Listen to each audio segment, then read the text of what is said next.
ક્યાં ગઈ? થાકી જાય. શું છે?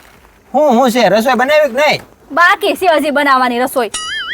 હું બાકી છે? તને એટલી ખબર ન પડે કે હવાર દીના વાડીએ ગયા હોય, સાંજે થાકા પાકા મહેનત કરીને ઘેરે આવે તો રસોઈ બનાવીને તૈયાર રાખવી એમ? મહેનત કરી અને તમે તો મેં જ મહેનત કરીને તો આ બમણો પાક ને આ ચમકદાર પાક કઈ રીતે થાય છે? રેવા દો ને ખોટા ફાકા મારો માની. મને બધી ખબર છે કે આપણી વાડીમાં બમણો પાક કેમ થયો છે નહીં. ફાકા મારો માં એટલે તું કેવા હું માંગશો? મારી પાસે હું કે અલાદીન ની ઓલી કીટલી છે તો આમ ઘઉં ને આ બધો પાક એની મેળે ઉગી જાય છે. અલાદીન ની કેટલી સમજો. તમે જે આ કૃષિવીર ઓર્ગેનિક ખાતર વાપરો છો ને આપણી વાડીમાં એના લીધે આવો સારો પાક થાય છે. આ કૃષિવીર તમે ખાતરમાં મિક્સ કરીને છાંટો છો ને એટલે તમારા બમણી ઉપજ થાય છે. અને આ કૃષિવીર પ્લસ તમે દવા છાંટવાના પંપમાં નાખીને છાંટો છો ને મને બધી ખબર છે. આના લીધે આપણો પાક એટલો ચમકે છે. અને તમે એમ કહો છો કે મેં મહેનત કરી. આમાં તમારે એટલી મહેનત નથી. આ કૃષિવીરનું કારણ છે બધું.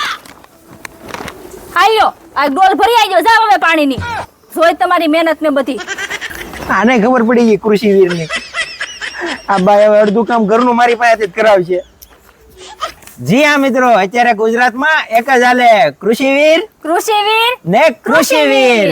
જી હા મિત્રો, જો તમારે પણ આ કૃષિવીર નું ખાતર લેવું હોય તો તમારા નજીકના એગ્રો અથવા સહકારી મંડળીમાં મળી જશે. તો કૃષિવીર મગાવવાનું ભૂલતા નહીં, જેના લીધે તમારી વાડીમાં બમણો પાક થાય ને ચમકદાર પાક થાય.